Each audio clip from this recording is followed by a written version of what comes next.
pelayaran bagi operator kapal yang mengakali data manifest. Ancaman ini disampaikan sebagai respon terhadap praktik tidak transparan yang dapat merugikan keselamatan dan kenyamanan penumpang.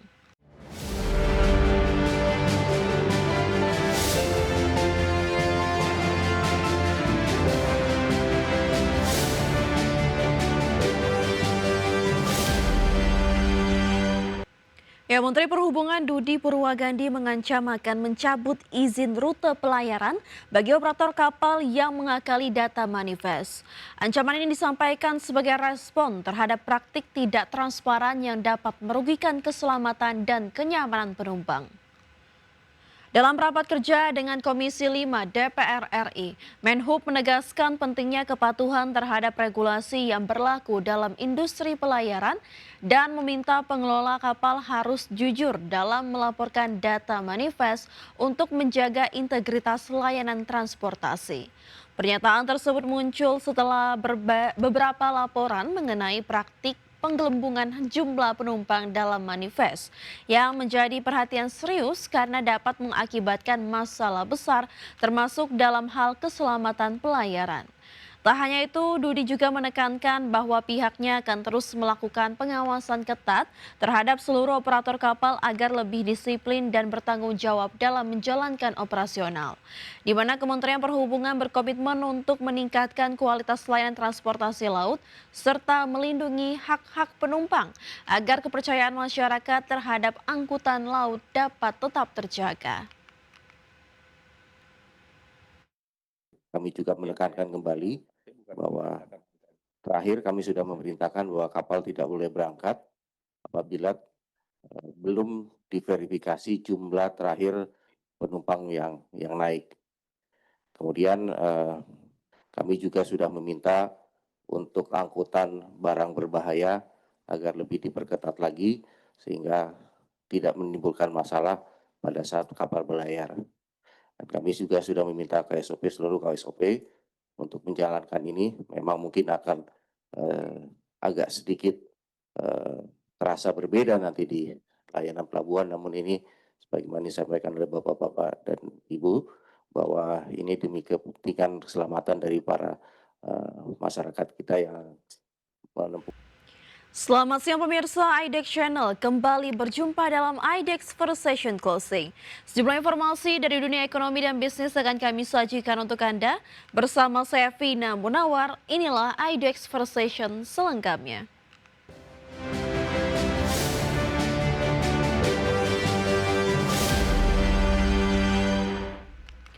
Kita ke informasi pertama pemirsa.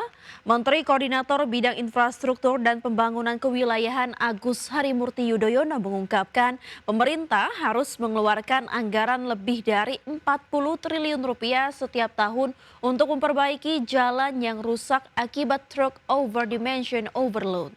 Hal tersebut menjadi salah satu alasan pemerintah mendorong penerapan kebijakan zero odol pada 2027. Menteri Koordinator Bidang Infrastruktur dan Pembangunan Kewilayahan Agus Harimurti Yudhoyono terus mendorong kebijakan zero odol atau truck over dimension overload lantaran banyaknya kecelakaan di jalan raya akibat odol ditambah. Pemerintah harus mengeluarkan anggaran lebih dari 40 triliun rupiah setiap tahun untuk memperbaiki jalan yang rusak. Untuk mengatasi hal ini, pemerintah juga berupaya menggeser sebagian moda transportasi yang selama ini menggunakan jalan raya ke kereta, di mana saat ini 80% moda transportasi masih didominasi di jalan raya.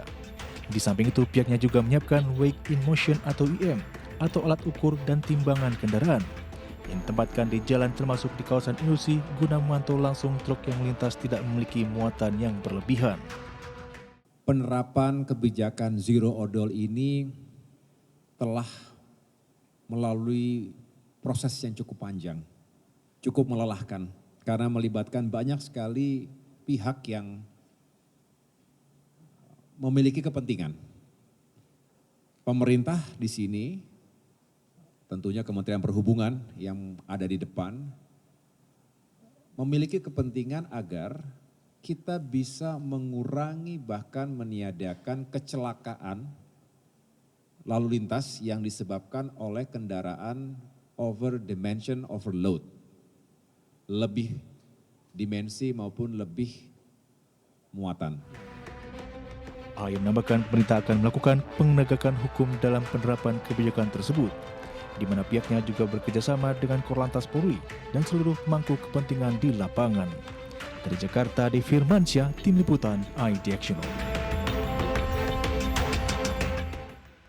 Kembali bersama kami pemirsa, PT Apexindo Pratama Duta Tbk berhasil mengantongi kontrak baru pengeboran lepas pantai senilai 74,3 juta dolar Amerika Serikat dari PT Pertamina Hulu Mahakam.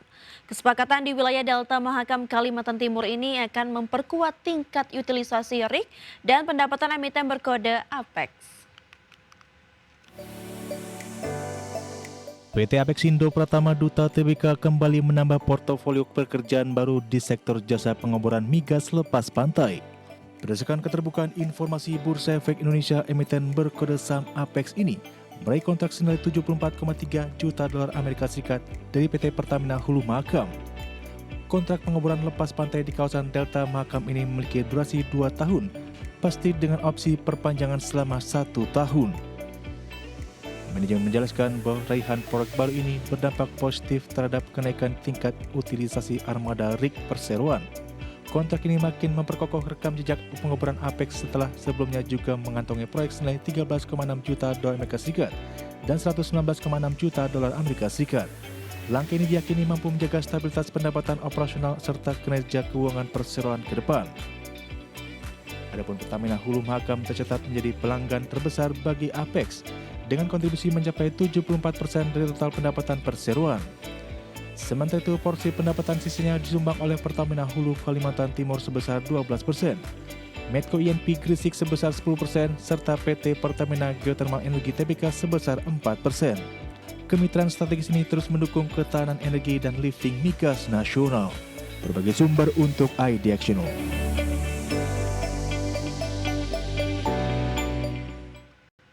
PT Prodia Widya Husada Tbk berencana melakukan pembelian kembali atau buyback saham dengan alokasi anggaran maksimal 150 miliar rupiah.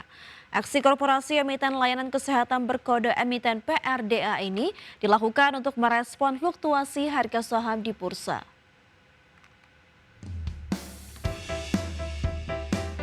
Prodia Widya Husada Tbk mengumumkan rencana aksi korporasi strategis berupa pembelian kembali saham perseroan di tengah dinamika pasar modal.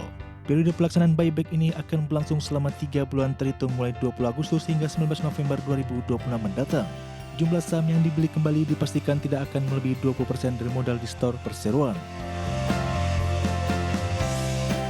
Direktur Utama Prodia Liana Kuswanti menjelaskan bahwa seluruh pendanaan aksi korporasi ini bersumber sepenuhnya dari kas internal perseroan. Pihaknya menegaskan bahwa langkah buyback mencerminkan keyakinan manajemen terhadap fundamental bisnis jangka panjang serta kondisi likuiditas yang sangat sehat. Perseroan juga tetap memperhatikan ketentuan saham treasury yang saat ini berada di level 5,09% serta aturan free float yang berlaku.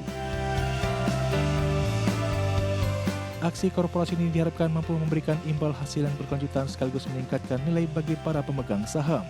Pada perdagangan Rabu 19 Agustus 2026, saham PRDA ditutup menguat 1,25% ke level Rp2.430 per lembar.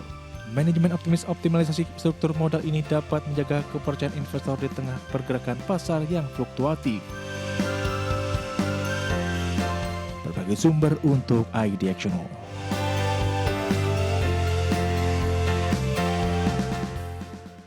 Pemirsa, PT Bank Sentral Asia Tbk menggelontorkan dana sebesar 3,07 triliun rupiah untuk pembagian dividen interim kuartal 3 tahun 2026. Aksi korporasi emiten perbankan berkode BBCA ini didorong oleh pencapaian laba bersih semester pertama yang menembus 29,5 triliun rupiah.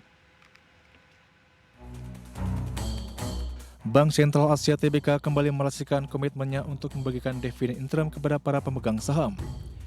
Emiten BBCA ini menggelontorkan dana sebesar 3,07 triliun rupiah untuk dividen interim kuartal 3. Pembagian ini merupakan termin kedua dari rencana perseroan bagikan dividen secara berkala sebanyak 3 kali pada tahun buku 2026. Presiden Direktur BCA Hendra Lembong menjelaskan bahwa pembagian dividen interim ini mencerminkan kinerja keuangan perseroan yang sangat solid.